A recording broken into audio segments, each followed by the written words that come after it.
no final, tá bom? Então, a primeira coisa é um pouco, eu queria apresentar para vocês um pouco do que a gente tem, não é tudo, mas está apresentando para vocês aí, né? Sim, professora. Tá. Então, o que a gente vai ter de principal, não é tudo, a gente tem muito mais autores que vão falar disso, mas os primeiros, assim, os primeiros pensadores e os que vão acabar até hoje tendo bastante influência, né, quando a gente vai pensar movimentos de massa, e aí, a partir desses movimentos de massa, a gente começa a ter alguns estudos sobre autoritarismo, sobre esse fascínio, né, de uma postura, às vezes, violenta de um grupo em relação a outros, né? Então, o primeiro texto vai ser o Le Bon, que é um texto, uma boa parte, né, desse contexto inicial do texto do Freud, é praticamente fazendo uma discussão do Le Bon, que ele vai ter um texto, embora o Le Bon ele não esteja preocupado em explicar o que une a pessoa à massa, qual é essa dimensão, essas características psíquicas, né, que fariam o indivíduo se unir à massa, ele não chega a descrever isso, a estudar isso, mas ele descreve muito bem, ele analisa muito bem o comportamento da massa e a mudança que a massa provoca no indivíduo. Então, ele vai ser o primeiro, isso vai ser um texto de 1895, então, um texto lá, ó, pensa, a gente viu o Wundt lá, que estava falando de Psicologia dos Povos, né, entre 1920, né, esse Psicologia das Multidões do Le Bon, ele não é um texto considerado psicológico, ele é muito mais um texto sociológico, porque ele não descreve tanto a dimensão do psiquismo individual, né, na relação com a massa, mas ele descreve esse contexto sociológico mesmo. Mesmo assim, né, mesmo sendo de 1895, ele acaba sendo muito utilizado para a psicologia social. Textos de psicologia social mesmo, vamos dizer, que está dentro do escopo da psicologia, a gente consideraria o McDougall, que o Freud fala um pouco dele, embora não seja Freud vai discordar um pouco, vai ter uma discussão até um pouco mais, vai usar um pouco menos o McDougall, e aí vem depois esse próprio texto do Freud, né, como importante. A gente vai ter, depois desses textos, mais 3 importantes textos também. Então, para quem gosta desse tema, então eu já vou deixar para vocês, quem quiser avançar nessa leitura, que é uma leitura que tem sido muito retomada ultimamente, porque vários analistas têm percebido um cenário hoje muito parecido com um cenário do período entre guerras, né? Então, tem várias pessoas dizendo que existe um avanço na sociedade de posturas autoritárias, né? Então, tem sido muito retomado. E aí tem o texto do Reich, que é de 33. Depois nós temos 2 textos que vão ser pós-Segunda Guerra, que vão ser muito importantes, que vai ser do Adorno, que vai ser que é da Escola de Frankfurt, Teoria Crítica, e o texto da Hannah Arendt, vários textos. Eu coloquei aí 2 principais, né? 2 obras principais do Adorno e 2 obras principais da Hannah Arendt, mas os 2 autores têm bastante pensamento sobre isso. O Adorno, principalmente, ele vai trabalhar muito com cultura de massa, com o papel da comunicação de massa, da mídia de massas, né? Então, ele tem um trabalho que vai falar tanto dessa dimensão sociológica, um pouco da dimensão psicológica e um pouco da área da comunicação também. Tá? Então, é um pouco aí desses principais autores, referências. Gente, depois eu vou deixar a apresentação, então vocês podem ficar tranquilos. Em relação a esse texto do Freud, ele vai estar num movimento que vai acontecer no pós-Primeira Guerra, e o Freud, particularmente, ele vai ser bastante afetado na Primeira Guerra por muitas pessoas da família, conhecidos, que vão sofrer diretamente com a Primeira Guerra Mundial. E ele vai nesse período, né, entre 1918 e né, pós 1918, tentar entender um pouco aquela sociedade, o que aconteceu e o que estava, como que essa sociedade pós Primeira Guerra ela estava se organizando. E aí ele vai começar a observar esse movimento de massa se fortalecendo naquele momento ali, né? E aí ele resgata esses textos, né? Ele resgata o Le Bon. O McDougall estava contemporâneo com ele, escrevendo, né? Assim, construindo teorias ali na mesma época. E ele vai, então, tentar discordar um pouco, ou pelo menos casar a teoria dele da psicanálise, do inconsciente, toda a questão das pulsões, da libido, né, como uma parte como uma forma de explicar esses movimentos de massa. Então, esse contexto é muito importante, né? Tanto essa primeira onda, né, de pensamento sobre massas, que vai ser do Freud, do McDougall e do Reich, elas são provocadas pela Primeira Guerra Mundial, mas a segunda onda vai ser de estudos, né, sobre esse tipo de processo, vai ser mobilizada pela Segunda Guerra Mundial. Então, todas as vezes, esses processos, né, mais psicossociais, que envolvem os afetos, os sentimentos, os processos psíquicos, geralmente a gente, quando acontece, né, eventos bastante traumáticos na sociedade, os autores se debruçam para tentar entender. O que a gente disse que agora, né, a pandemia também vai levar uma série de pesquisadores, de estudiosos, né, porque também é um processo tão traumático, né, falando em contexto mundial, como foram as guerras mundiais. E que nós também vamos passar por esse período com um trabalho, né, reflexivo na dimensão social, mas na dimensão psicológica, econômica, enfim, muito grande também. E aí, como ele está escrevendo isso lá assim, ele faz uma descrição praticamente, e se você não sabe que o texto do Freud foi escrito em 1921, você acredita que ele foi escrito depois de Hitler. Não sei se vocês tiveram essa percepção. Porque você começa a ler e fala assim, ele está falando de Hitler, mas ele não está falando de Hitler. Então, Hitler ainda não tinha, assim, não tinha ainda assumido o poder, não tinha ainda todo o processo, né, de avanço do nazifascismo, ele estava ainda muito incipiente ali. Então, eles dizem que esse texto do Freud, ele conseguiu quase antever um movimento que iria acontecer. Ele consegue, é como se ele estivesse vendo ali germinar alguma coisa e estivesse já dizendo, isso aqui vai virar isso. Né? Então, dizem que esse texto é quase uma premonição de Hitler, né? Eu lembro que uma vez eu dei esse texto e o aluno perguntou assim, professora, mas ele fez uma premonição ou o trabalho dele ajudou Hitler a se consolidar, né? Tipo, o Hitler, alguém leu o texto dele e falou, vamos fazer desse jeito, né? E aí é uma pergunta difícil, qual nasceu primeiro, o ovo ou a galinha, né? Ele percebeu que existia essa possibilidade, fez uma premonição, né? Ou será que o próprio texto dele deu possibilidades para que as pessoas começassem a criar táticas de controle de massa, né? Então, a partir do momento que eu leio o texto dele, eu falo, olha só como as massas funcionam. Então, fica mais fácil também de você promover algumas ações que facilitem, né, que vão fortalecer, promover o que é a resposta dessas massas, né?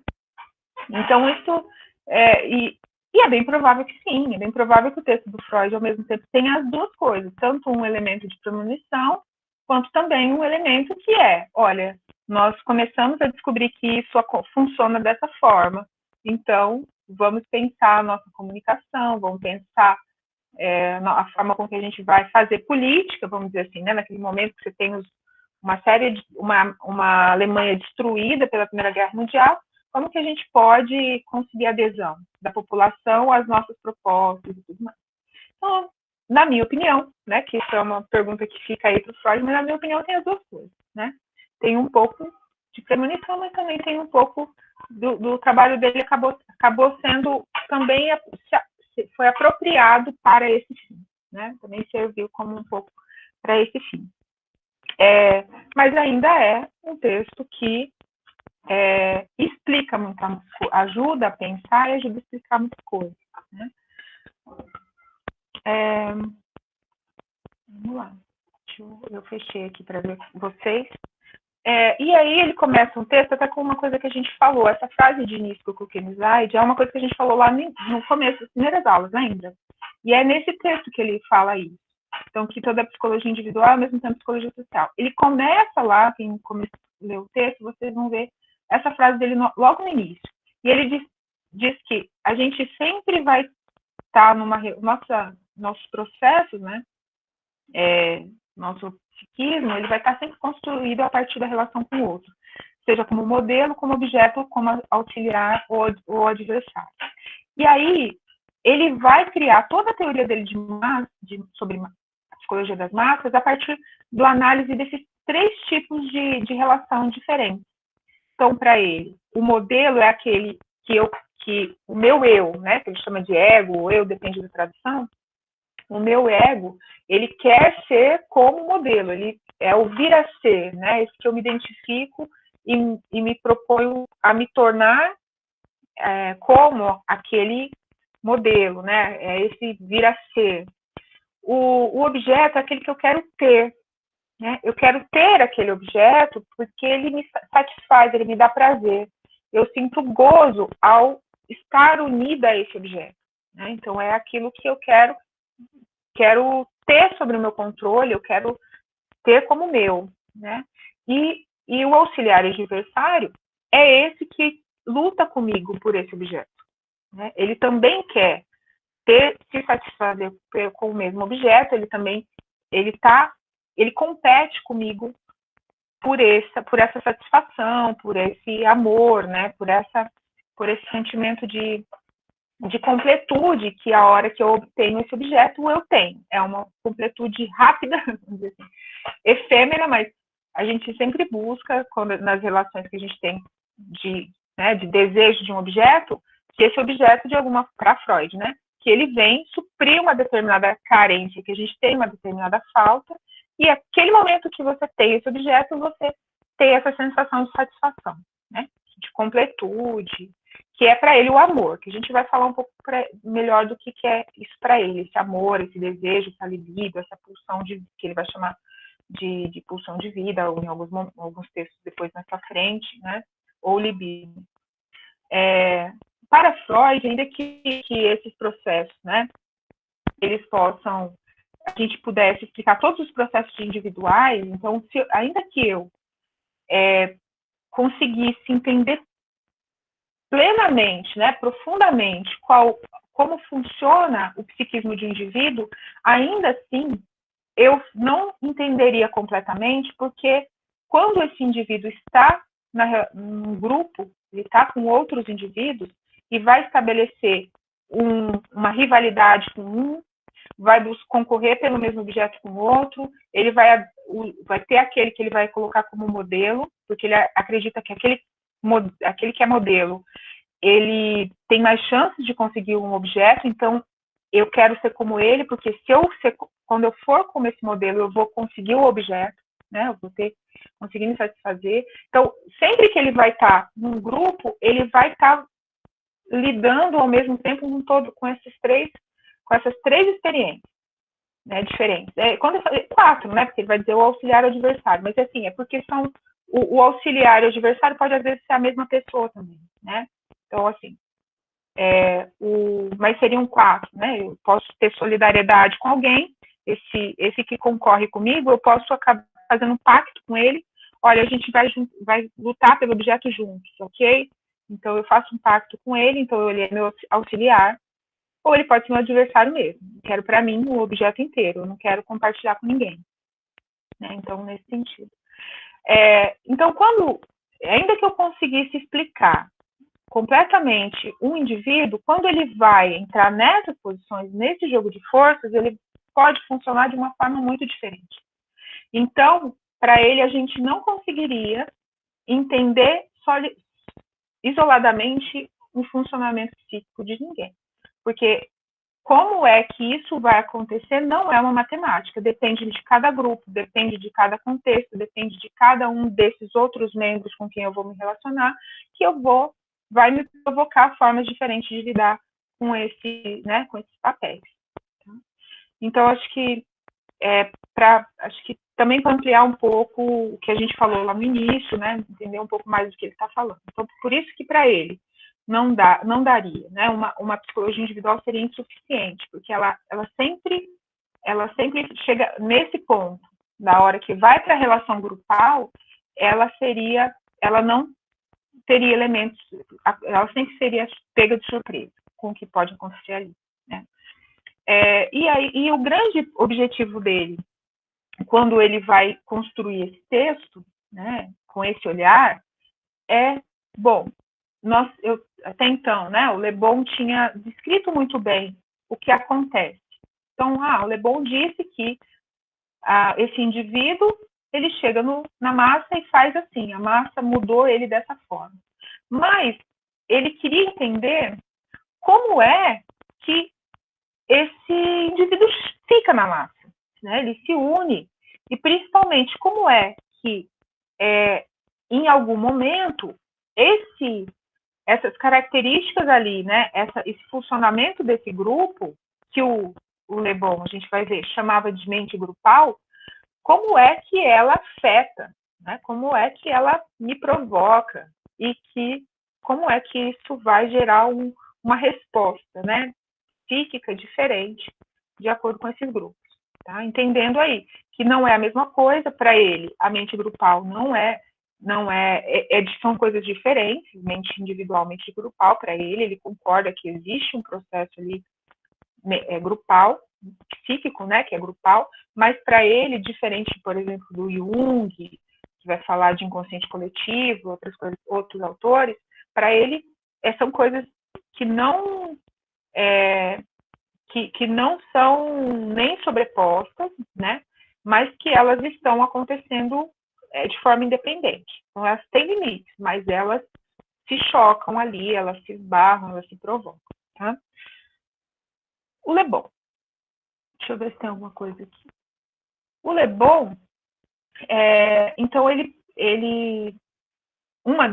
uma coisa que o Freud até fala no texto, mas outros autores falam que o que motivou Le Bon a começar a pesquisar, né, o que ele vai ser uma das curiosidades, era entender a Revolução Francesa. E o século XIX foi um século que se falou muito, embora, né, já tivesse era um tempo em que você tinha muitos países querendo libertando escravos, tinha todo um espírito republicano, libertário, durante todo o século XIX, né? E ele queria entender um pouco esses movimentos e também relacionando isso com o movimento que deu origem à Revolução Francesa, tá? Então, ele vai tentar entender ter essa curiosidade de entender como é que, por exemplo, esses movimentos ganham força a ponto de que lá atrás, né, há tanto tempo, embora já tivesse passado muitos anos, muitas séculos, ele pudesse gerar alguma coisa. Será que esses movimentos poderiam crescer de forma a gerar uma outra revolução, como foi a Revolução Francesa, por exemplo, né? Então, em um trecho ele fala, né, que havia sempre até aquele momento uma certa marca, né, uma certa preocupação e até uma certa curiosidade. Será que nós teremos de novo alguma coisa semelhante, né? Será que esses movimentos que acontecem poderiam gerar alguma coisa tão radical como foi a Revolução Francesa, né? Então ele começa para tentar, olha, esses movimentos eles causam mudança. Então às vezes ele começa a observar que quando entram nesses movimentos de massa, aquele indivíduo que era às vezes mais pacífico, ele se tornava mais agressivo. Aquele outro que seria incapaz de cometer um ato contra a lei, né, de uma ilegalidade, um crime, que ele acaba na massa, ele acaba fazendo, ele cometia crime. Então ele começa a tentar falar, mas assim, como que é, né, que essa massa funciona? E ele vai chegar a um conceito também de que as massas elas são irracionais, primitivas e inconscientes. Então ele vai dizer, olha, as massas funcionam como o pensamento muito primitivo e até em alguns momentos como um pensamento infantil de uma criança na primeira infância. E aí ele vai chegar até nesse conceito de inconsciente que não é igual ao conceito do inconsciente de Freud, tá? Até o Freud fala bastante disso no texto. Para ele, o inconsciente está ligado a alguma coisa instintiva. Para ele, até hereditário, alguma coisa que tivesse, que a gente estaria herdado da nossa espécie. Então, por isso que ele fala assim, olha, é primitivo, porque para ele é como se existisse alguma coisa. Sabe a ideia que a gente, nas religiões tem, assim, de que, por exemplo, na tradição judaico-cristã, do pecado original, que é alguma coisa que você carrega e que vem, assim, mais ou menos nesse sentido. Assim, seria um inconsciente, seria alguma coisa muito primitiva, que molda de alguma forma, fosse alguma coisa que tivesse ali dentro de nós, nos levando a fazer algumas coisas, e que se a gente, as massas liberariam, tá? Mas ele não chega a tentar entender, explicar como Freud vai falar disso, vai criar todo um mecanismo, vai criar tudo isso quase como um processo, enfim, ele não chega nesse ponto. Para ele vai usar esse inconsciente como essa questão meio hereditária, meio ligada à raça humana, né? Ele até usa, o Freud usa a raça humana, né? A espécie humana. E quando ele vai, então, começar a refletir sobre isso, ele vai começar a pensar, olha, existe na massa, então, uma espécie de...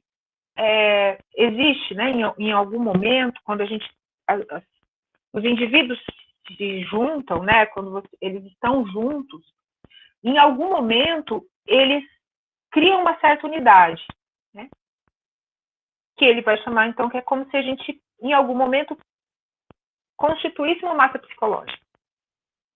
Então, ele começa a criar, primeiro, essa ideia de uma massa, a massa enquanto um grupo psicológico, né, ele até tem traduções que usam massa psicológica ou grupo psicológico, né? Massa psicológica é esquisito, né? Parece que é tipo massa de pão. Assim. Mas, assim, acho que até nessa tradução do Freud, acho que ele usa massa psicológica, né?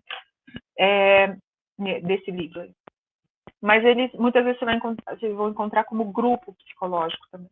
Então, ele vai dizer, olha, não basta só as pessoas estarem juntas, né? Você pode ter momentos em que as pessoas estão juntas e a gente não tem uma massa.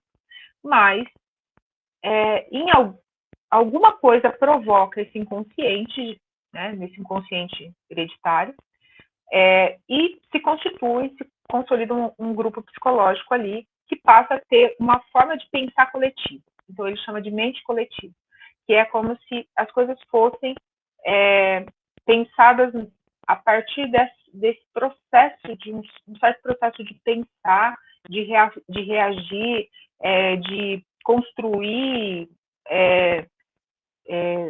decisões, elementos, símbolos, regras, enfim, que vão sendo quase decididas de uma forma coletiva, sem passar, às vezes, por uma mente, sabe, por uma razão individual, por um critério individual. É como se, ele vai dizer, olha, é como se existisse uma mente mesmo que funciona coletivamente, independente de uma mente individual. Então, ele vai criar esses conceitos. Então, o que ele vai chamar aí, como ele vai entender, Márcio, a partir daí?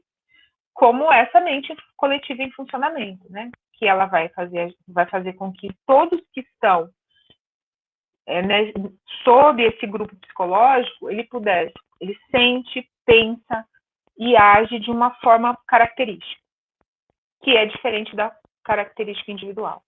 do sentimento, do pensamento e da ação individual. Então, a partir do o que vai, vamos dizer, constituir ou definir, né, quem está na massa ou não, seria o pertencimento ou estar sob essa mente coletiva e sobre as mesmas formas de sentir, de pensar e de agir, tá?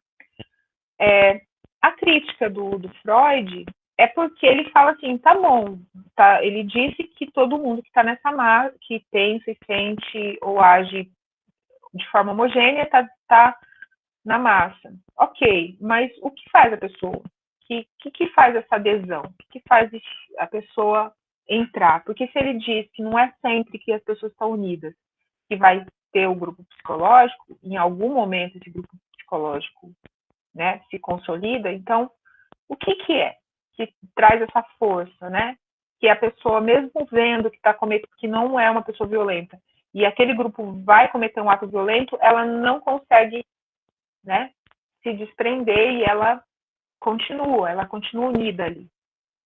Né? Então, essa é a crítica que o Freud vai dizer. Então, é o que o Le Bon não vai explicar.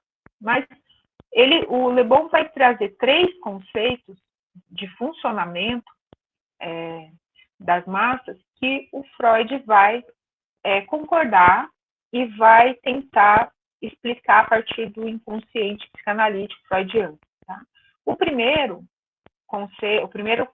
primeira característica de comportamento que ele vai ver na massa é a invencibilidade. Tá? Eu vou falar desse conceito. O segundo que ele vai dizer é o contágio. O contágio, lembra que a gente falou aula passada, do Totem Tabu?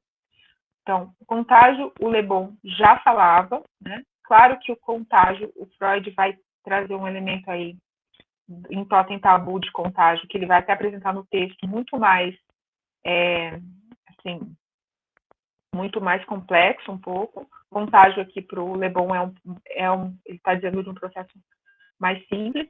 E em terceiro, ele chama de sugestionabilidade ou sugestão. Né? Acho que o Le Bon chama sugestão e o Freud que vai preferir usar sugestionabilidade por uma questão de tradução.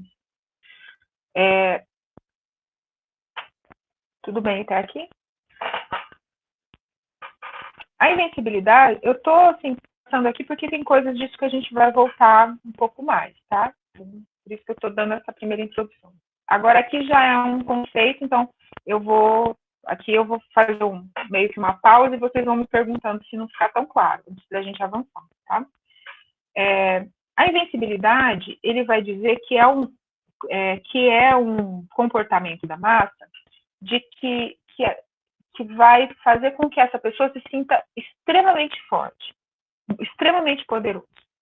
De forma que aquela pessoa que muitas vezes ela se sente extremamente incapaz, extremamente fraca, extremamente... Isso o filme mostra, né?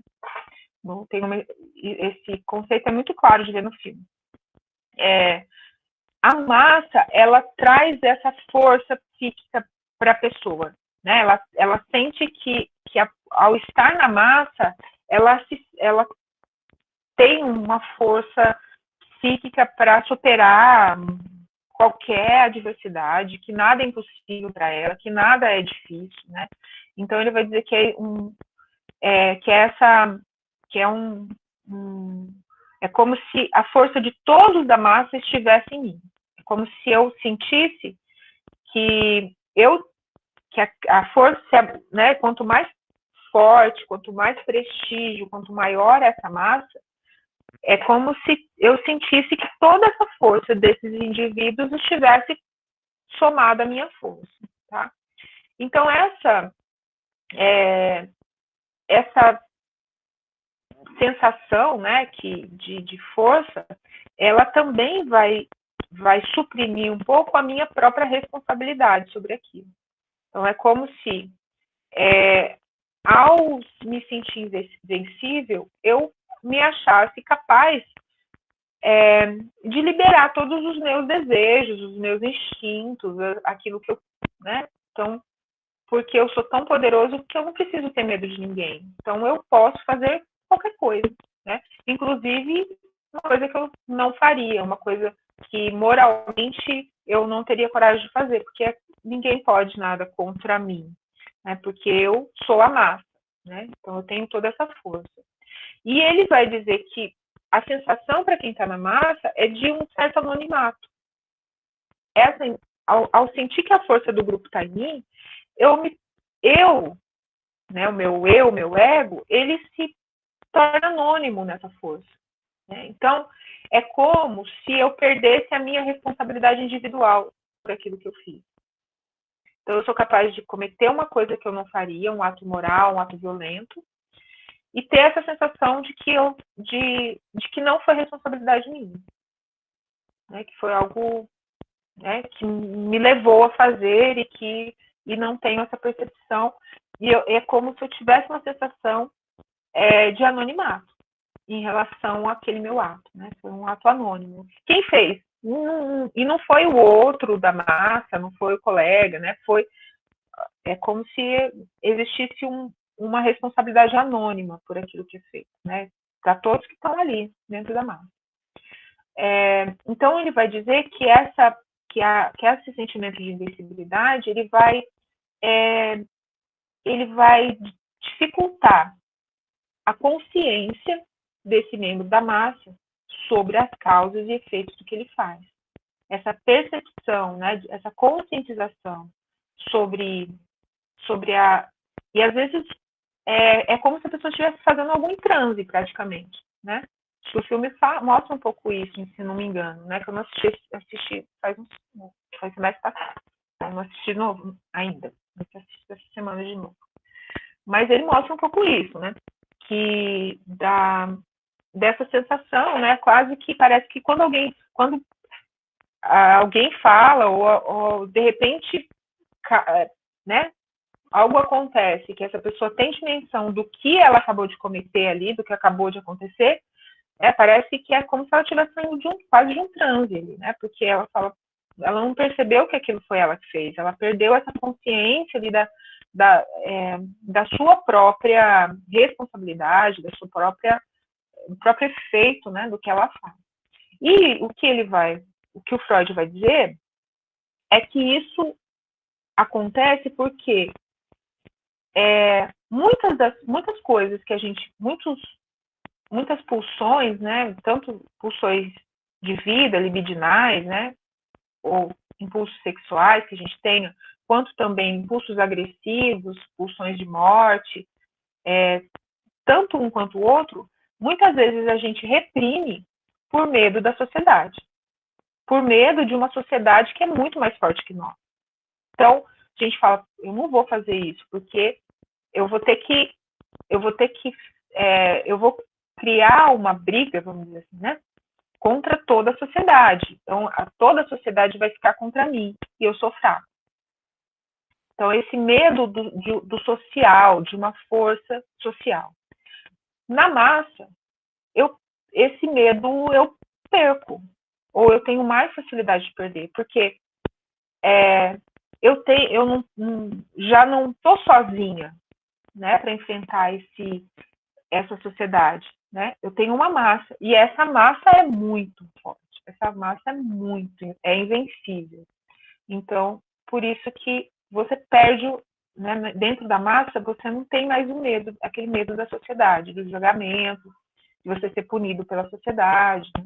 Porque, e aí, mesmo que ninguém mais na sociedade, né, que toda a sociedade fora da massa não queira mais, né, me exclua, não me ame mais, não me aceita mais, não tem problema, porque eu tenho a massa me ama, a massa me aceita, então, mesmo que todos os outros, né, me excluam, a massa me basta.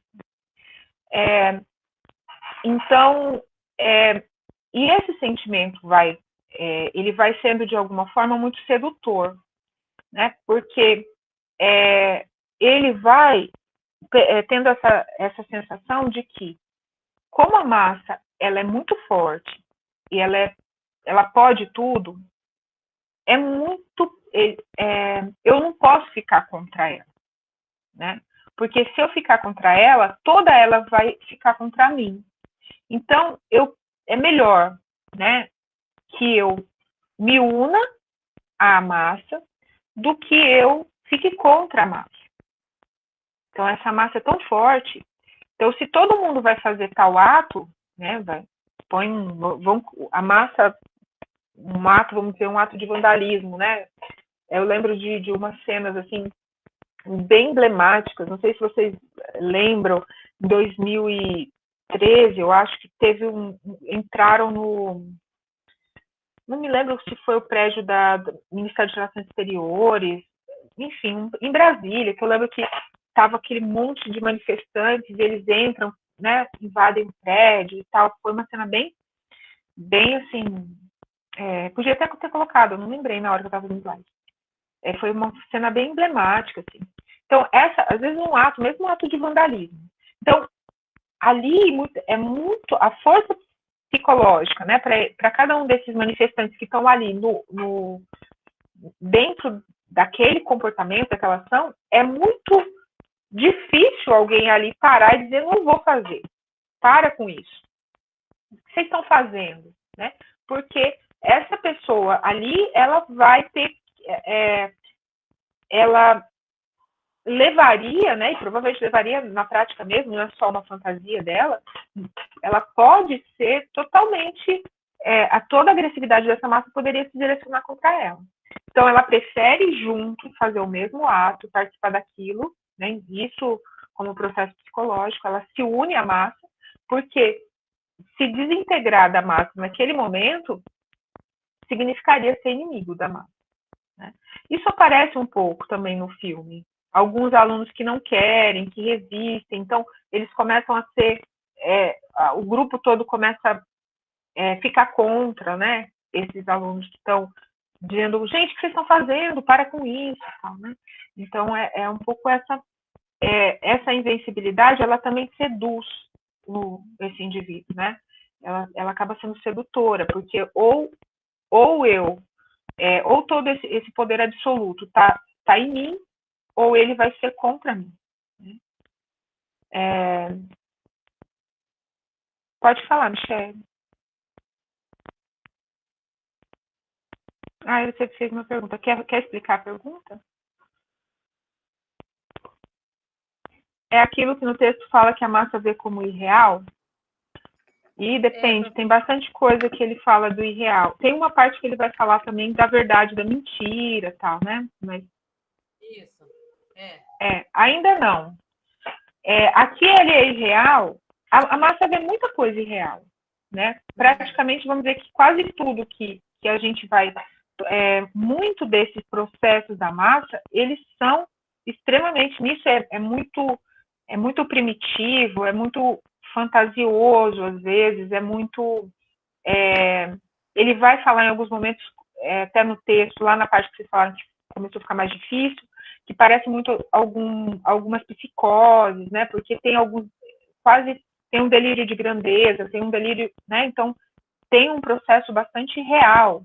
Então, não é só nesse processo. A invencibilidade é fantasiosa, né? Porque você tem uma dimensão que supera o que é real, de força, enfim, mas tem vários outros processos que também são irreais. Mas esse é um, também irreal. Tudo bem até aqui? Professora, e o que a senhora diria que difere da pessoa que opta por fazer parte da massa e a que não opta? Então, a gente vai chegar a hora que ele começar a falar lá da análise do ego, né? Que é a segunda parte. Que é a hora que a gente começar a explicar isso.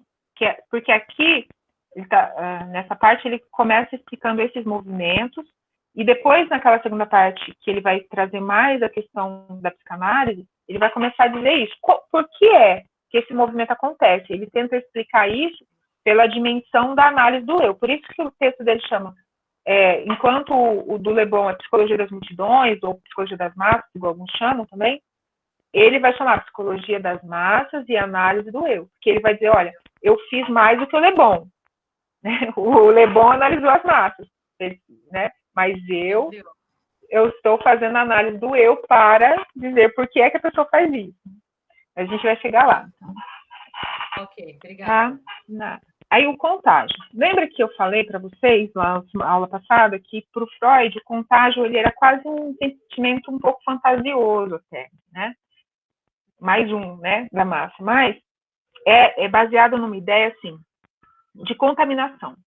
Lembra que a gente falou que lá o pensamento religioso bem primitivo falava que essas forças, existiam forças na natureza, né, que produziam os processos e tal, que existia quase uma alma, né, como se fosse uma força assim, anímica nas coisas. E o contágio, ele vai pensar muito que é um tipo tem uma base, né, desse pensamento, de um processo psicológico que fala disso, que é como se existisse algumas coisas, algumas forças que elas, por contato, atravessassem de um indivíduo para outro. Processos psicológicos, processos sagrados, profanos, pecados, bênçãos, né? Todos esses processos, várias coisas dessas que, como sentimento, né? Eu tô com um mal-estar, nossa, você passou para mim, né? Toda essa sensação que a gente tem está na base desse pensamento de contágio, né? Que algumas coisas passaria de um indivíduo para outro. E isso, para o Freud, é um processo mesmo psicológico. Ele vai considerar isso como um processo psicológico, né? Que ele é baseado numa fantasia, porque, né, para o Freud, pode ser que, não estou questionando a fé de ninguém, mas ele vai explicar isso como uma forma de pensamento bastante primitivo e de fantasia, né? Você achar que você está triste, passou a tristeza para o outro. Então, que você pecou e você vai passar o seu pecado para o outro, né? Só que esse pensamento ele continua na gente porque ele dá uma legitimidade para o que a gente quer fazer.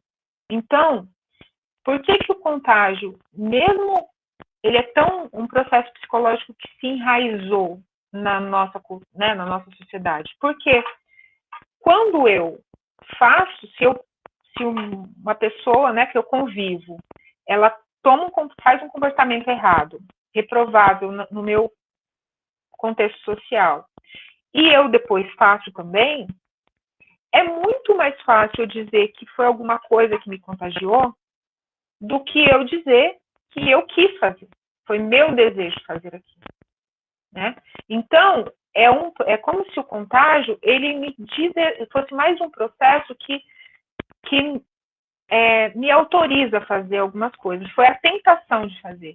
É como se a tentação do outro tivesse vindo e né, assim, me levado, criado uma força sobre mim que me levasse a fazer também. Então, o contágio é isso. É essa força que aquela ideia se você anda com alguém, tem acho que até um versículo bíblico diga com quem andas, que não te umas coisas assim, né? É um pouco baseado nesse tipo de pensamento, que o fato de você estar ali, existiria uma força que também te capturaria, né? Como se fosse Isso é um processo psicológico, contagião para o Freud vai ser considerado um processo psicológico, que tem uma utilidade, né? Porque é uma certa fantasia, mas ela se reafirma porque ela é uma fantasia que me alivia, né? Que me dá um certo alívio. E aí, na massa, isso acontece muito. Então, se uma pessoa, né, vamos considerar, voltar naquele caso lá que quebraram o prédio lá de Brasília, um que vai, chama toda a multidão, porque é quase mais ou menos dessa forma. Então, se um pode, eu também posso. Então, aquela vontade que eu tinha de fazer, né, de cometer um ato ali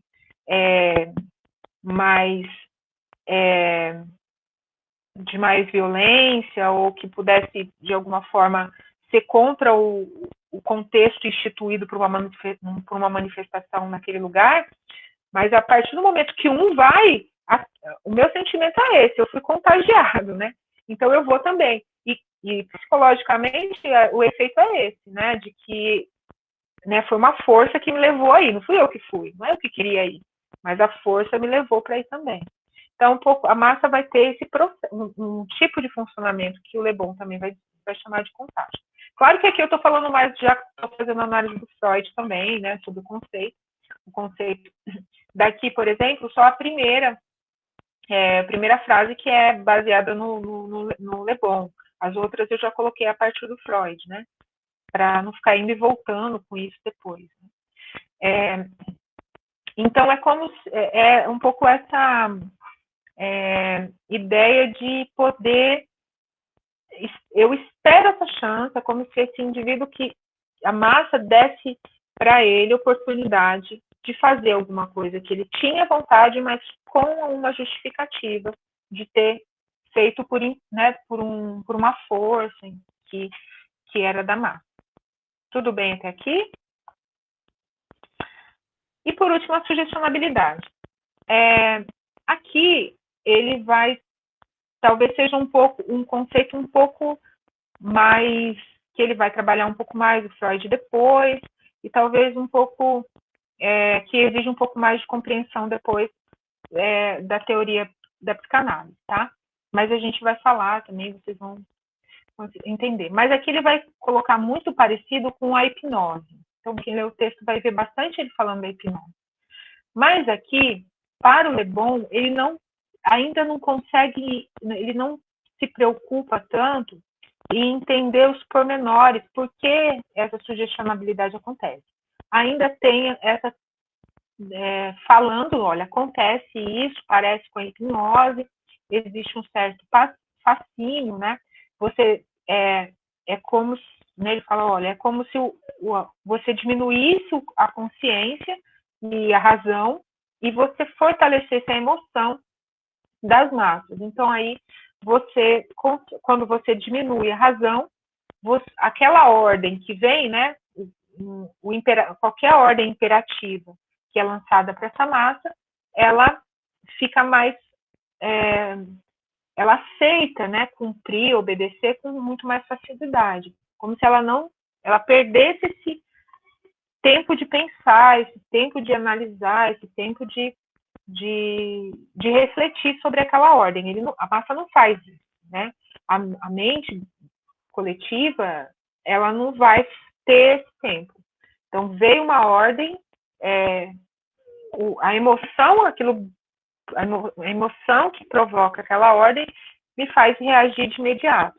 Então, isso ele vai chamar o Le Bon como sugestionabilidade, como essa diminuição da consciência e esse aumento da reação afetiva, essa reação emocional diante de qualquer ordem, né? E ele vai colocar que, ainda que na hipnose você já tenha isso na dimensão individual, então esse processo de sugestionabilidade ele pode acontecer individualmente também, né? O Le Bon já falava disso. Só que nas massas você tem uma forma mais extrema de viver isso, porque quando você está, né, respondendo a partir a uma sugestão, né, a uma ordem de forma inconsciente, você olha para o lado e está todo mundo também. Então, essa reciprocidade que a massa dá me faz achar que é o certo. Então, eu não me sinto hipnotizada. Eu sinto que estou tomando a atitude correta, cabível, né? Então, eu tenho uma sensação de que o que eu estou fazendo é extremamente racional, é extremamente coerente, é extremamente... porque eu olho para o lado e o outro também faz. Então, essa reciprocidade, ela serve na sugestionabilidade como algo que torna o indivíduo da massa ainda mais suscetível à sugestionabilidade. Então, se individualmente os indivíduos têm uma possibilidade de serem hipnotizados e sugestionados, na massa isso se eleva muito, né? Essa chance é muito maior. Então, e aí ele deixa mesmo, né? Assim, a massa, ele passa a ser guiado, ele fica cada vez, né, mais difícil que ele possa tomar uma atitude individual. Quanto maior ele está, quanto maior ele está envolvido, mais difícil fica, né, para ele conseguir ter uma atitude individual ali. Tá? Mas ele fica quanto mais tempo ele tem, quanto mais atitudes ele vai tomando, quanto mais ele vai, mais difícil fica de entender que está dentro de um processo de inconsciente, né? Que aquele comportamento não está sendo guiado por si mesmo, está sendo guiado pela massa, né? Ele não tem mais dificuldade de perceber isso. Então, ele acredita que aquilo é o desejo dele, né? Então, para o Freud, tudo bem até aqui, desses 3 processos? Então, esses 3 processos aqui, bem nítido nos 3 no filme, eu acho, né? E vocês devem ter visto vários exemplos no filme desses três processos, tá? E aí vem alguns comentários que ele vai fazer ao longo do texto sobre isso. Então, ele vai... E aí, tanto o Freud quanto tem alguns que Freud citando Le Bon, tem alguns que eu fui colocando aí. A maioria desses aí são o próprio texto, mesmo que eu só coloquei para ir guiando aí, também para depois vocês irem fazendo uma sequência de estudos. Mas ele, aí, nesse momento do texto, ele vai começar, ele não fala de toque em tabu ainda, ele vai falar de toque em tabu lá no final, mas ele começa já a falar de algumas coisas, né, que é essa questão é como se a gente tornasse naquela todo o pensamento do Wundt sobre a civilização, né, sobre os povos, sobre o pensamento aí que vai se tornando um pouco mais um pouco mais complexo, buscando um pouco mais de lógica. Esses tipos de pensamentos que o Freud tem também essa visão, né, de uma evolução do pensamento, na massa você perde. Então, aquele raciocínio lógico que a gente falava, do Wundt, que vai sendo desenvolvido fase a fase, né, que você vai começando a adquirir a preocupação científica, e então, vários processos mentais que você vai ter construídos, a massa quase que te volta lá atrás e você começa a pensar de forma muito primitiva. Então, você deixa algumas operações mentais mais complexas e você fica como se você ficasse mais suscetível às reações mais primárias, né? Às emoções mais primárias, aos afetos mais primários, você reage de forma mais automática. Então, por isso que ele vai dizer, olha, a massa ela é impossível,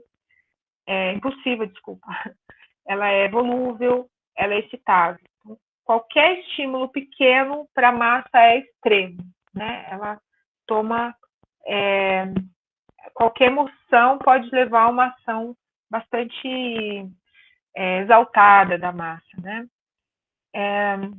E principalmente por conta dessa questão que ele vai dizer, que somado a tudo isso, você vai ter um sentimento quase narcísico, né? E aí vai ser a análise do Freud mesmo, de dizer, essa invencibilidade que o Le Bon vai falar, não é só uma invencibilidade, ela tem um sentimento de onipotência que fala de um certo narcisismo. Por isso que ele vai depois lá na frente falar do eu, do ego, né? Vai analisar isso a partir do ego, porque não é só uma invencibilidade, existe uma necessidade aí psíquica que é de estrutura desse eu, né? De como esse eu, do que ele necessita, né? Psiquicamente. E aí uma coisa importante, que aí talvez seja essa pergunta que a Michelle fez lá atrás sobre o irreal, que é a questão dela, do quanto ela acaba sendo, por ter esse baixo nível de um pensamento lógico e nem lógico científico, não precisa, aquilo que a massa vai tomar como verdade não precisa ter lógica. Não precisa ser verdadeiro. Isso a gente vê muito, né? Quando você tem... às vezes a gente está na internet e vê certas fake news, assim, que você fala, gente, como isso chegou nesse ponto, né? Mas não precisa mesmo ter lógica nenhuma. Outro dia eu recebi um negócio que era assim, para ninguém deixar me de febre, sério, assim, um texto, sabe, assim, meu pai me mandou ainda, Porque lá dentro daqueles aparelhos de medir a febre, né, nos locais, tinha um raio que ativava a glândula pineal e que aí você começaria a ser controlado por alguém, não sei aonde, um extraterrestre, um negócio assim, né? Não sei que, porque eu cheguei nesse ponto da glândula pineal, eu já pelo PT, eu nem cheguei lá, viu, Ian? Então você também recebeu, o negócio estava maior que eu imaginava. Mas, então tem umas coisas assim que não precisa, assim. A massa vai receber isso, vai se emocionar, vai ficar com medo, vai reagir, vai compartilhar aquilo, não precisa ter lógica, né? Não precisa ter, não vai passar a perguntar assim, mas isso teve alguém que validou, teve pesquisa, né, sobre isso? Não precisa ter, né? Basta aquilo chegar e me assustar, a própria emoção daquilo me faz reagir àquela. Então, uma das questões da massa é isso, que ela é extremamente crédula, porque ela acredita naquilo que emociona, ela acredita naquilo que me causa, assim, e são geralmente as emoções mais primárias, que é alegria, amor, né, o medo, né, o ódio. Então, essas as emoções mais primárias mesmo, que muitas vezes essas notícias provocam, ou essas informações, ou chegam para provocar aquilo que é mais primário mesmo, né, que é o que gera essa reação imediata, sem um nível de crítica, sem um nível de análise. E uma coisa também é o quanto, e aí até o Freud vai fazer essa comparação com a criança, que é um pensamento que opera em imagens, mais do que opera na linguagem escrita, falada. Então, a imagem, né, o símbolo. Então, isso aparece muito no filme, que eles criam um símbolo da onda, eles começam a se vestir da mesma cor. Então, ele vai colocar muito que esse efeito do símbolo. Então, Hitler mesmo, né, que você tem os símbolos, os gestos, né, muito característicos. Então, essa questão de você e a gente até fala, até outro, estava lembrando de a gente está voltando, né, num uso muito de simbólico, né? Basta a gente ver o quanto que a gente se comunica hoje por emoticon, né? Emoticon que fala, né? Por as figurinhas. Hoje a gente fala muito por imagem, né? A gente está cada vez mais, a gente evoluiu tanto, né, na escrita, na complexidade. Agora a gente está retornando, a gente está usando e se comunica mesmo, né? Às vezes você manda uma mensagem para alguém e não coloca nenhuma figurinha, a pessoa vai falar que você está séria, que você está bravo, mas assim. Então quanto que nós também temos esse uso de muitos símbolos, né, de muitas imagens, não é que ele é errado, né? É que muitas vezes ele empobrece, né, a possibilidade de você explicar a tua singularidade naquilo, né? Você tem uma só imagem que representa para cada uma coisa. E não dá muito tempo, espaço para contradição. Então, por exemplo, vamos dar um exemplo de novo dos emoticons. A mãozinha. Um pode mandar mãozinha de oração, o outro pode mandar mãozinha de obrigado, o outro pode mandar a mãozinha de esperança. Mas aí é a mesma mãozinha. Então, isso, de alguma forma, quando a gente fala do uso excessivo de imagens da massa, é porque ela empobrece as contradições. Você começa a usar imagens e essas imagens são interpretadas individualmente como né, para minha demanda emocional, né? Então eu vou olhar aquela imagem e ela vai ter para mim, né, uma carga emocional diferente. Como a gente está validando isso, né? A gente começa a homogeneizar, né, aquilo que a reação das pessoas a partir às vezes até tirando, né, essa possibilidade de fazer essa complexidade da informação, essa discussão mesmo, né, de olhar os contraditórios. Olha, eu estou vendo isso, mas você está vendo isso. mas será que não é isso? Não era melhor? Isso não nos representa? Ou, enfim. O professor, é como se a imagem padronizasse a compreensão. Seria isso? Empobrece mesmo. Ela empobrece o nosso diálogo, né? Quanto então, você começa a ter ali um só símbolo, né? Que vai ser utilizado para muitas coisas diferentes. Eu vou pegar esse mesmo símbolo e ele vai me emocionar daquilo que eu preciso que me emocione, vai atender a minha demanda emocional, e para você o mesmo símbolo vai atender a sua demanda emocional, porque você vai olhar para ele e vai sentir outra coisa. Mas a gente empobrece, porque a gente acaba não falando sobre as contradições que ele poderia provocar, né? Então, as imagens, ele pode fazer isso, né? Empobrecer as contradições do mundo, empobrece a nossa linguagem, né? Diminui o nosso... quanto menos... A gente vai ver bastante isso em Nietzsche depois, quando ele fala muito do simbólico, né? A gente vai falar bastante disso. Mas quanto mais rico de símbolos nós somos, quanto maior a nossa linguagem, quanto maior a possibilidade que eu tenho de expressar o que eu sinto, quanto mais elementos eu tenho, mais complexo é o meu pensamento, né? Quanto menos eu tenho de símbolos, quanto menos recursos eu tenho para me comunicar, quanto menos, né, mais coisas cabem neles. E aí a gente empobrece a linguagem, empobrece também a forma de pensar o mundo, né?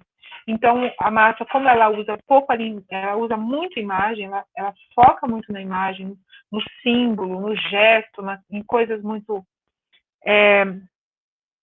ela acaba empobrecendo a possibilidade de contradição, de discussões, né, sobre o que aquilo, como eu penso, o que representa, do que das diferentes formas que eu tenho de sentir o mundo mesmo, né? Acho que a gente foi falando. Então, eu falei já dos sentimentos, né? Então, outra coisa que é muito característico, que eu falei em algum momento, mas vou falar um pouco melhor, é essa capacidade de extremismo que as massas têm, né? É muito importante porque o extremo sempre o uso da emoção é muito importante. Então, uma determinada antipatia, como o próprio Freud fala, pode virar um ódio absoluto, um ódio mortal, assim, a ponto de você... Então, às vezes por uma coisa pequena, ou então uma suspeita vira uma certeza, como o próprio Freud fala também, né? Então, coisas assim que seriam um talvez, ou uma suspeita, ou alguma coisa que te deixaria com uma certa... com a pulga atrás da orelha, né? Esse sentimento, né, do contraditório não existe. Ou ele está totalmente de uma forma ou é totalmente de outra. Então, ou não dá para pensar, por exemplo, meio termo, não dá para ponderar, não dá para ter uma discussão que não possa que possa ter espaço para o contraditório, né? Se é assim, é totalmente aqui. Se não é assim, é totalmente lá, né? Então, isso se você não está comigo, você está contra mim. Então, isso na massa é muito comum, né? Então, e tem muito a ver também com esse extremo tem muito a ver com contágio, né? Tem muito a coisa que a gente falou lá no tabu, lembra? Que se alguém da tribo comete um pecado, é melhor que a gente expulse ou mate essa pessoa do que deixar que ela contamine todo mundo. Então, se eu percebo ali que alguém pode não ser da massa, que não é confiável, tá de alguma forma trazendo qualquer contradição ao que a gente tem certeza, então é melhor que a gente tire da massa. Então não existe, né, assim, é muito extremo. E aí esse fato, né, também de ter essa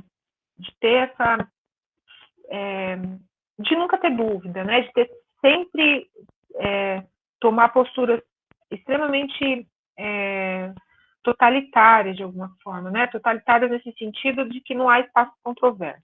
Ela é sempre ver que está tudo na totalidade, eu não tenho como questionar nada daquilo.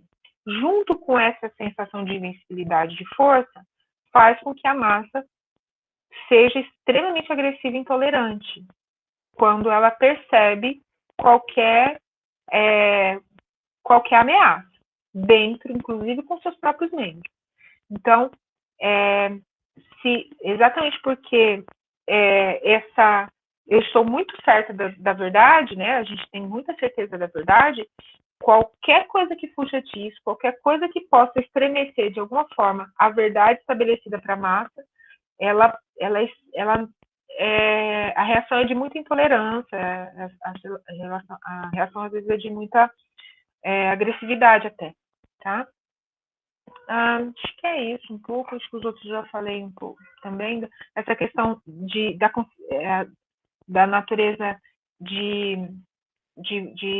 da massa, isso eu não, acho que não tinha dito ainda, que é dessa autopreservação. Então, as massas, elas acabam sempre querendo manter muito aquilo que ela já foi estabelecido, a tradição, né, de conservar aquilo que já está funcionando, porque e até a gente vai ver depois sobre como a massa ela pode se desintegrar muito facilmente.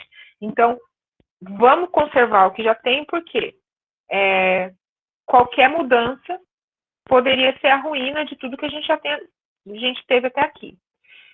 E para isso, é muito comum que a massa ela se ame muito, então ela troca muito esse amor entre si, mas às vezes ela é muito violenta com quem sai ou quem é de fora.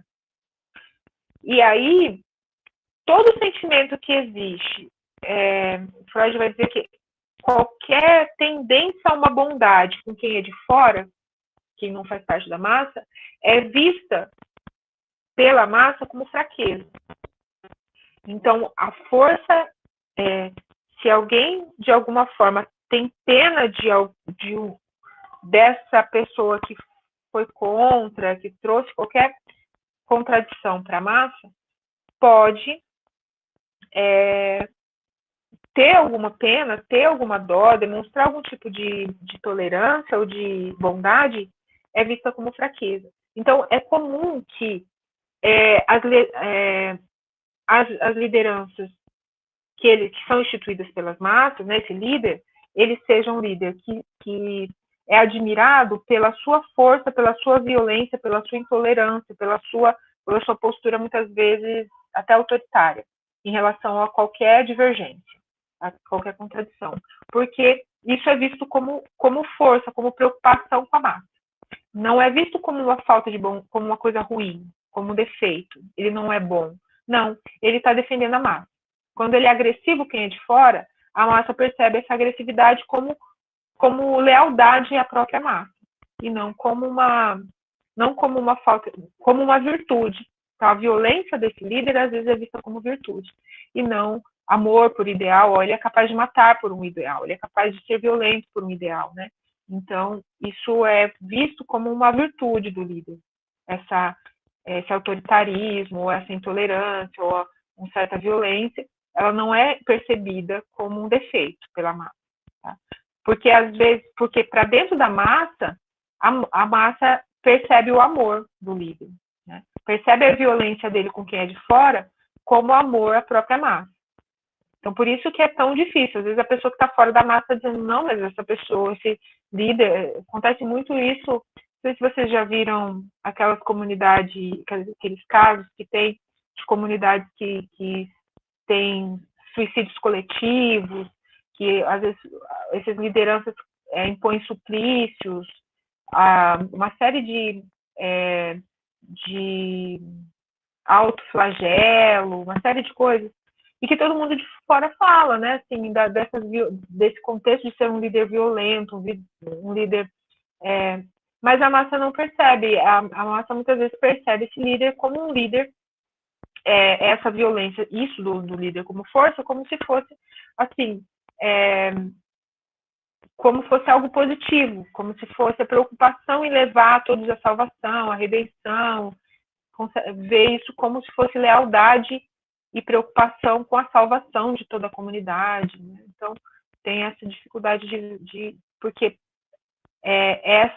esse movimento agressivo é valorizado, é visto como virtude, é uma pessoa que pelo ideal, né, pela causa, ele é capaz até de cometer uma violência. Então, é quase como se fosse um herói, uma pessoa sobre-humana, né, que consegue fazer qualquer coisa em nome de uma causa, em nome daquele ideal. Tá? E isso faz com que, muitas vezes, esse líder oprima mesmo, né, essa massa. E a massa não tem dificuldade de enxergar, que ela, como esse caso, né, dessas comunidades de autoflagelo, de suicídio coletivo, né, de torturas coletivas e tal. Porque quanto mais se obedece esse líder nisso, é percebido como uma virtude também. E a gente vai falar um pouco do que Freud vai falar sobre essa relação com esse líder, mas é como se eu estivesse me aproximando mais desse ideal, eu estivesse conseguindo alcançar esse objeto, né, de satisfação, isso dá prazer, me dá satisfação, porque eu estou cumprindo aquilo que estou me sacrificando, estou sendo um mártir em nome também desse ideal que está dito pelo meu líder, né? Então, muitas vezes, essa massa, ela pode se autoflagelar, ela pode, inclusive, não é só fazer uma violência contra um outro de fora, ela também pode ser oprimida, ela também pode ser violentada e ela ter dificuldade de ver isso como se fosse fosse um caminho para a redenção, para um prêmio lá na frente, para uma recompensa, né? Então, isso é um processo também, né, psicológico das massas. Aí é o que é um pouco disso, né? Essas provas de renúncia, esse autoflagelo, esse desinteresse, essa devoção suprema, né? Como sempre, alguma coisa que eu perco essa consciência de que eu estou nessa relação de violência, né? Eu perco essa dimensão racional sobre isso. É extremamente emocional. Tudo bem? Tanto faz. Pode ser as duas coisas, Michele. Né?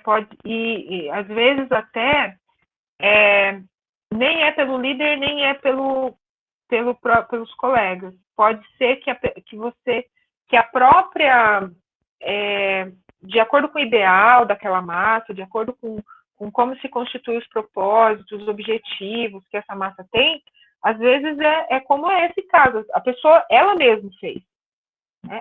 Ela acha que é ela que está querendo, por exemplo, esses casos de suicídios coletivos, tem vezes que o ato é individual. Então, a pessoa vai tomar um determinado veneno, por exemplo, vai tomar determinado ato. Individualmente. Então, às vezes, essa violência, só que ela está dentro de um contexto que é de uma imposição, de uma certa dessa sugestionabilidade que foi dada por esse líder, né? Então, a massa teve respondeu, né, a essa sugestão do líder, a essa ordem do líder. Mas nem sempre esse ato de violência vai partir do líder contra um membro da massa ou de um outro membro em relação.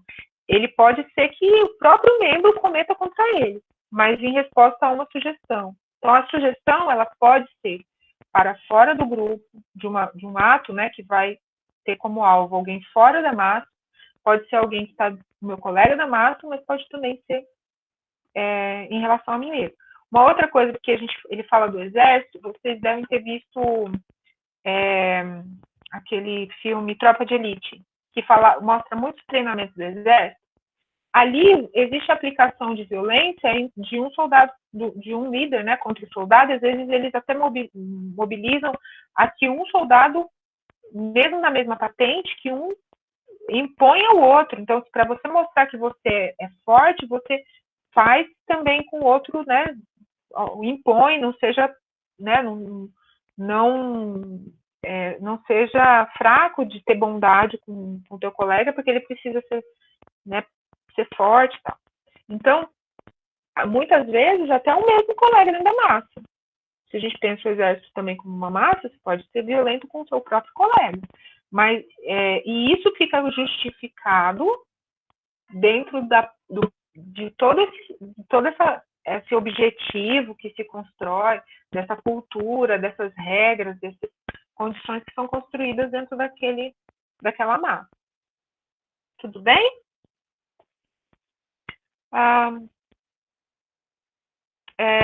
Aí voltando um pouco também nessa questão, ele fala de novo bastante das ilusões, né, de você, do irreal, do quanto esse não verdadeiro, né, não importa se é verdadeiro ou não é verdadeiro, que fala bastante dessa questão que a gente comentou das fake news, né, e a impossibilidade que a massa não pode deixar a pessoa distinguir entre o que é verdade e o que é falso, o que é real, o que é real.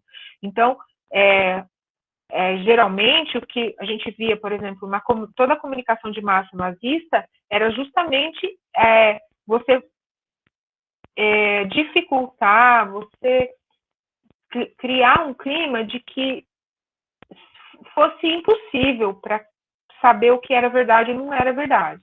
Então, você torna a massa, né, que recebe aquelas informações, perdidas. Né? Você dá essa sensação dela não ter condições de distinguir o que é verdadeiro e o que é mentira. Que é um pouco do que a gente fala hoje também, né? Que você tem tanta informação na internet que às vezes você tem essa dificuldade de você saber o que você confia e o que você não confia. Então, essa dificuldade, né, de fazer essa distinção, ela também faz com que a massa fique menos racional e muito mais emocional. E ele vai falar bastante desse sentimento de rebanho, né? De pensar, de valorizar a certa. Então, não é que eu estou obedecendo cegamente. Eu estou num rebanho, eu estou sendo pastoreado por um senhor muito bom, que está me levando para algo bom, né? Que está me conduzindo para algo bom. Essa ideia do rebanho, né? Essa ideia de que a ovelha, né? De rebanho mesmo, de que você tem que ser dócil, porque alguém está te pastoreando, ele sabe onde ele deve te levar para te proteger. Então, isso é um sentimento também que vai aparecer. Aí também uma coisa do Freud é muito falar sobre a importância do líder, dessa figura do líder, né? Que é preciso que esse líder ele tenha algumas características específicas, pessoais, que vão provocar essa fascinação. Então, essas massas, elas vão ter, né, de diferentes formas aí, hierarquias, muitas vezes, ou tem algumas que nem tem hierarquia, mas ela pode ter aí, uma liderança principal e outras que também fortalecem todo esse movimento de massa, mas essa adesão ao líder, né, essa fascinação ao líder, ela depende, por Freud, de algumas características que ele assume, que ele tem, que são pessoais, né? E ele fala que uma delas, ele precisa ser extremamente, acreditar muito, ele precisa praticamente representar o ideal do grupo, da massa toda, para esses membros. Ele precisa ser tão convencido, ele precisa ser tão fascinado por aquele ideal, a ponto de que as pessoas, ao olharem para esse líder, elas reconheçam esse ideal, esse propósito de toda a massa. Então, ele precisa ser alguém que tenha seja extremamente, muitas vezes, profundamente fanático numa determinada ideia, né? Que também seja, às vezes, tenha uma ideia bastante radical naquilo que aquela massa se propõe, né? Que une aquela massa. Então, tem que ser, o líder ele não pode demonstrar dúvida, ele não pode ser uma pessoa que está disposto demais a dialogar, porque isso seria considerado pela massa como alguém que não está, de fato, seria como se ele não tivesse totalmente convencido daquele ideal, aquele propósito. Então, quanto mais radical, quanto mais de alguma forma totalitário, né, nesse sentido de não abrir espaço para o contraditório, a postura dele mais a massa vê como alguém que eu posso confiar, porque ele não vai trair o ideal da massa. Então, é com bastante coisa, né? Mas vocês veem como a gente vai vendo vários exemplos, assim, em contextos cotidianos, né? Como a gente vai de diferentes grupos grandes, pequenos, mas é muito comum a gente ver isso, né? Geralmente o grupo vai selecionar a liderança aquele que mais parece que representa, que mais está engajado, que mais está assim, exaltado numa determinada tarefa, meta, ideal, né? E isso também acaba sendo uma questão que se em algum momento essa massa percebe que aquilo não era verdadeiro, né, que há uma desilusão, uma decepção com esse líder, a massa inteira se desintegra. Então, ele vai também falar muito, tanto o Le Bon, Freud fala até mais profundamente disso depois, é que, da mesma forma com que esse grupo psicológico, essa massa psicológica, ela se consolida muito rapidamente, né, de forma quase inexplicável, ela também pode se integrar com a mesma rapidez. Porque se esse líder, né, ele percebe que ele era uma farsa, que ele enganou todo mundo, né, que ele não era de fato leal aos ideais de alguma forma, que ele é desmoralizado, a massa inteira se desintegra.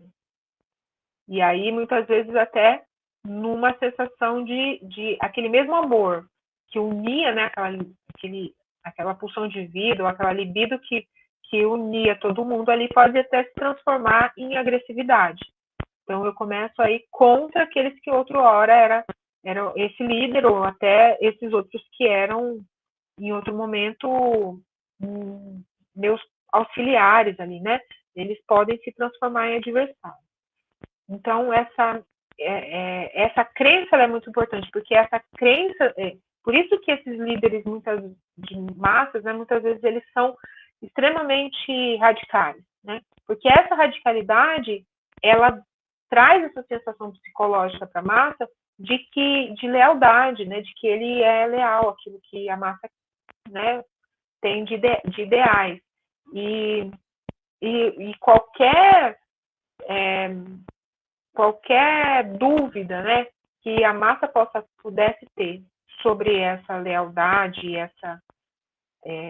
né, essa verdade do líder, poderia ser fatal, né, para essa unidade, né, da massa. O prestígio é uma espécie de domínio, então ele vai ter que criar esse prestígio, né, esse líder ele baseia num certo prestígio que está muito envolvido, e é um prestígio que ele está muito relacionado ao afeto que ele provoca, não necessariamente a quem ele é. Não depende do currículo dele, não depende da beleza, não depende de nada disso. Depende do sentimento que ele provoca nas pessoas, né? Então, às vezes, quem não está ali dentro da massa pode não entender algumas reações, porque não é uma reação lógica, ela é uma reação porque aquele líder provoca um afeto, né, um sentimento, e esse sentimento de leal, eu posso confiar, ele é leal ao que eu penso também, a gente compartilha do mesmo valor, e ele me representa a minha ideia, representa o meu valor, né? Então, isso que é o que ele vai falar desse prestígio, está muito associado ao fascínio que o hipnotizador, tem um outro nome que ele usa também no texto, se não me engano, oferece, né? O que vai fazer para o Freud uma pessoa ser hipnotizada é essa sensação que esse essa pessoa vai ter de que o hipnotizador tem um poder que ela não tem. Para ele, esse fascínio, né, de que a personalidade do outro tem uma força naquela personalidade, tem um poder, tem alguma coisa sobrenatural quase. É esse o sentimento que faz com que esse fascínio, né, que o hipnotizador provoca nessa pessoa, que possibilita que ela seja sugestionada, que ela seja hipnotizada, né, porque precisa do fascínio. Então, se você quebra o fascínio do líder, se o líder já não tem mais essa postura de causar essa fascinação, se você abala o prestígio desse líder, vai ser difícil que ele consiga manter essa sensação de hipnose, né? Essa sensação de sugestionabilidade na massa. Tudo bem até aqui? Aqui ele vai falar rapidamente do McDougall. A gente até falei um pouco dele na aula retrasada também. Lá, lembra que eu falei que ele vai ser um dos que vão marcar a divisão, né, da psicologia sociológica para psicológica. Então, aqui ele vai dizer que as massas, ele vai ter uma categorização, ele vai até dizer que existe massa e multidão. Porque como o primeiro texto do Le Bon foi Psicologia das Multidões, né, ele vai dizer, olha, multidão é uma coisa e massa é outra. Tem uma diferença aí. E até então se traduziu como a mesma coisa. Freud, né, quando vai falar, né, até vai falar assim, o Freud vai estar falando do texto, para ele o McDougall está dizendo, olha, existe uma diferença entre massa e multidão, porque a multidão é um grupo de pessoas que está no mesmo lugar ali, mas que não existe afeto, ou não existe um estímulo afetivo que una todas essas pessoas. Às vezes pode até existir um estímulo físico. Por exemplo, todo mundo para porque passa um balão, sei lá, tá todo mundo na rua, passa um balão, todo mundo vai olhar esse balão. Então, aquela multidão pode até ter sido formada ali para ver aquele balão, ver um acidente que aconteceu, né? Mobilizou ali, houve uma reunião de pessoas. Mas não necessariamente houve ali um grupo, houve uma massa, porque ali não se constituiu essa mente coletiva, né? Não houve esse vínculo do afeto, esse vínculo emocional. Então, ele vai fazer essa diferenciação. Olha, multidão, quando o Le Bon está falando lá de multidão, na verdade não é multidão, né? Porque ela tem uma certa organização, ela não é uma coisa tão espontânea, tão efêmera, assim. É efêmera, mas ela não é tão desorganizada. Assim. Existe uma certa lógica, existe uma certa dinâmica que possibilita que tenha essa massa, tá? Eu vou terminar esse slide aqui, deixa eu ver qual que é o próximo, depois eu vou terminar esses dois, depois a gente vai para o intervalo e eu explico a atividade também. Tá? E aí ele vai dizer que a primeira coisa é que tem que ter um sentimento de que nós temos algo em comum, um interesse em comum, tem uma coisa afetiva que nos atravessa da mesma forma. Isso para ele é importante para que exista a massa, que ele vai chamar aí, que essa diferença, assim, certo momento, né, que vai mobilizar um determinado processo psicológico que garante essa transformação de uma multidão em massa. E da mesma forma, né, se eu perco essa massa, se eu perco de alguma forma esse sentimento comum, esse interesse comum, eu posso ter uma massa que volta a ser multidão. Então, e uma dessas coisas que o Freud vai defender é também essa posição do líder, né, esse fascínio, essa sensação de um herói ali, né, de alguém que a gente também vai ser isso que junto vai ser um dos elementos que vai fazer que exista essa integração que separa, né? Porque para o Le Bon, as massas não tinham muita organização, elas eram um pouco desorganizadas. E o McDougall vai dizer, não, existe sim, é preciso que tenha minimamente algumas coisas aí, que mostrem uma certa